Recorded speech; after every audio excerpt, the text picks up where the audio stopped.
Sayang ay sa miti. Ang dami na pakamatay!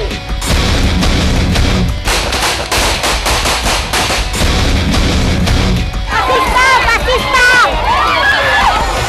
Ito na matubig mo yan!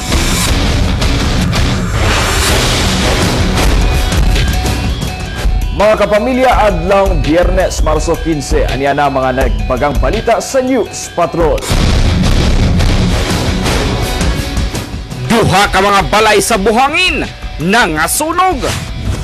Mga high-end nga mga sakyanan naharang sa customs. Daghang trabaho karong summer, gihanyag sa dole. Mga kapamilya, aniya na mga detalye sa News Patrol.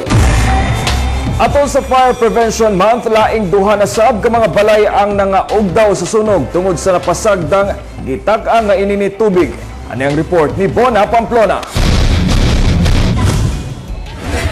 Nang minghoy sulod sa iyang tricycle tungod sa konsumisyon si Ray Fajardo. Human nga naugdaw ang balay niini sa sunog kagahapon sa hapon sa Spring Valley, Buhangin, Davao City. Wala na salbar nga mga gamit si Fajardo kay namasada kini diyang niulbo ang kalayo. Napasagdang gitak-ang nga tubig ininit ang hinungdan sa sunog. Nga nidamay pa sa balay sa iyang manghod nga si Romel Fajardo. Nagpasalamat na lamang si Fajardo nga walay namatay sa iyang mga anak nga nangatulog diyang miulbo ang kalayo. Nahagi pa ko tari ba? Pagbalik daw, nagsiga na. Piyawan ako. Kurente, blower, kahoy, uling. Dalimta lang siya para bantay. Nakuyawan sab ang mga residente sa Barangay Malagos, Baguio District sa kalit nga pagkasunog sa sagbutang bahin sa bukid ug kay pulos mga layang kugon. Dali kayong mikuyanap ang kalayo. Nitabang pa ang chopper sa Philippine Air Force sa pagbubo sa tubig. Sanglit naglisod ang mga bumbero sa pagsirit sa tubig tungod kay naa sa bungtod nga bahin ang nasunog. Kita mo bakilid na siyang lugar. Ya kusog na kayo ang iyahang na abtan sa kalayo pating dakuan na. So nasa peligro po ang mga tao na pagtabang. Sayron pa kung gituyo ang pagsunog, labi na nga daghan ang nagakaingin sa bukid. Bona Pamplona, ABS-CBN News. Naharang sa Bureau of Customs sa Davao City ang tulo ka mga high-end vehicles o 25 ka mga 20-footer container vans nga na-float glass nga ipalusot unta sa pantalan sa Davao City.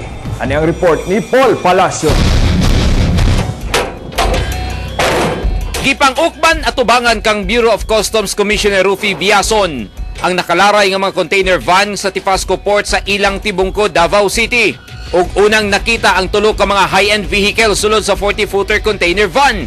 Gilangkuban kini sa 2003 model nga Mini Cooper nga nagkantidad og hapit tunga sa milyon. 2003 model nga Nissan 350Z nga mobalor og 1.4 million pesos. Og 2006 model nga Range Rover nga mobalor og 1.2 million pesos nga pulos gikan Amerika ug nakakonsigni sa Rank General Merchandise. Wala makahatag og Bureau of Import Services clearance gikan sa customs ang consignee, hinungdang gisignit kini. Itong mga sasakyan na na-intercept ng Bureau of Customs ay walang karampatang mga dokumento, no? Particularly yung dokumento sa Bureau of Import Services. So ito ay ipinarating dito sa Port of Davao at dahil naman alerto yung mga tauhan natin. Apil sa giablihan ang 25 ka mga 20-footer container vans nga naisulod nga mga Victory o Bronze Float Glass nga usa ka klase sa salamin nga materyales paghimo og building nga kapin 12 million pesos ang kantidad. Nasupak sa consignee niini nga CSB Import and Export Container ang probisyon sa Tariff and Customs Code of the Philippines. Malaking value rin kasi itong sa mga glass na ito, almost about 12 million pesos ang halaga, no, ng kargamento na maaari sanang nakapagkolekta tayo ng buwis kung sakaling tama ang deklarasyon nila. Meron kaming copy ng cargo manifest even prior to arrival of the vessel with an advance copy of the cargo manifest. So ina-alert namin agad yung nakita namin na sasakyan, na especially considering na it came from the US as the port of origin.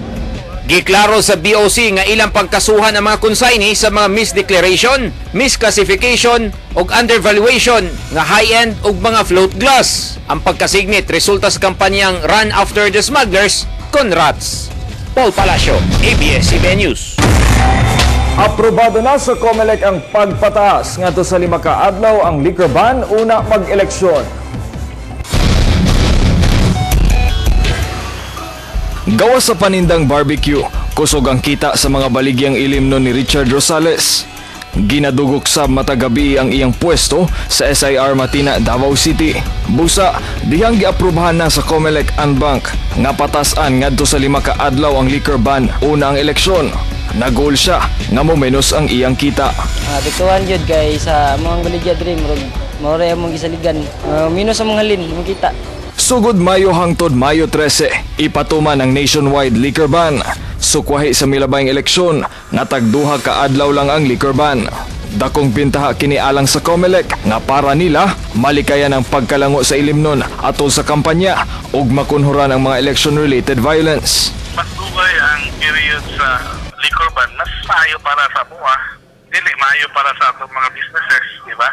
Sa COMELEC, sober magulang tao pag kanabang kalma ba kung walay inom. Miuyon hinoon si Junjun Borilla, bisan pa man sagad kining nagakonsumo og ilimnon. Mas maayo ni noon kay unang makagubot ka ng mga hubog.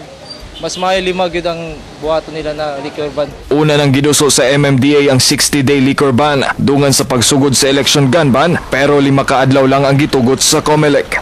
Hernal Tokmo, ABS-CBN News. Kapin 30,000 ka mga bisita ang gilaumang moabot sa Davao City karong araw ng Davao. Busa nangandam na ang City Tourism Office sa mga kalingawan atol sa araw. Ano ang report ni Vina Araneta? Dako ang paglaom sa City Tourism Office nga mas dagang mga bisitang moabot sa araw ng Davao kumpara sa may labayng tuig. Gani, 30,000 ng mga bisita ang gilaumang moabot sa araw ng Davao. We're expecting siguro a little over 100, maybe about 110,000-120,000 for the whole month of March. Giplastar na sabang mga aktibidades sama sa Panagdait Festival nga usa ka benefit concert nga himon sa Abriza Mall nga tambungan sa 33 ka mga banda para sa Shelter Homes Project sa mga survivor sa Bagyong Pablo. May weekly tayo na accomplishment report na pwede na ito i-blast sa tanan nga we are transparent about this. The proceeds of this will go to the shelter project. Plastado ng sabang civic parade, din 361 ka mga contingents ang moapil. 16 ni ini, dunay float. The Davao City Police Office to Transport the Law and other volunteer groups have the guarantee that they will deploy a sufficient number of their personnel. Kaming karong araw na Davao, walay float competition. Showcase lang. Ang parada karong Sabado, sugdan alas 7 sa buntag. Vina Araneta, ABS-CBN News. Mga kapamilya at ang iyang daghang pang mga balita sa pagbalik sa News Patrol sa Maayong Buntag, Mindanao.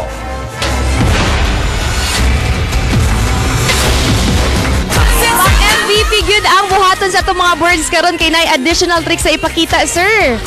Unsay buhaton sa to ang mga birdies?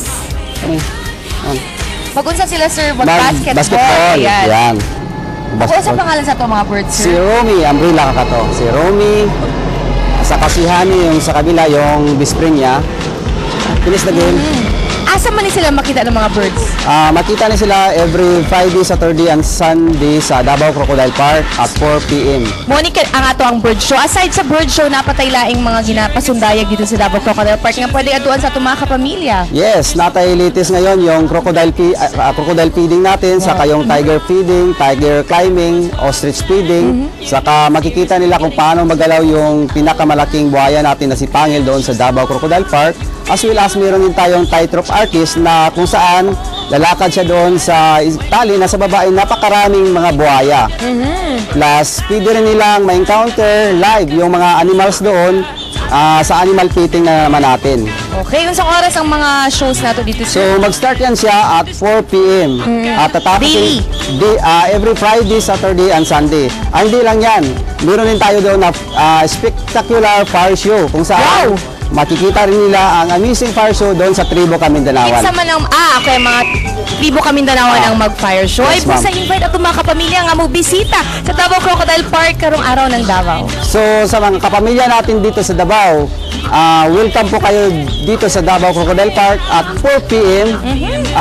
Mag-start po yan every Friday, Saturday, and Sunday. Kita-kits mga kapamilya, dagan salamat sa itong mga kapamilya gikan sa Davao Crocodile Park. Mabalik pa ang Maing Buntag, Mindanao.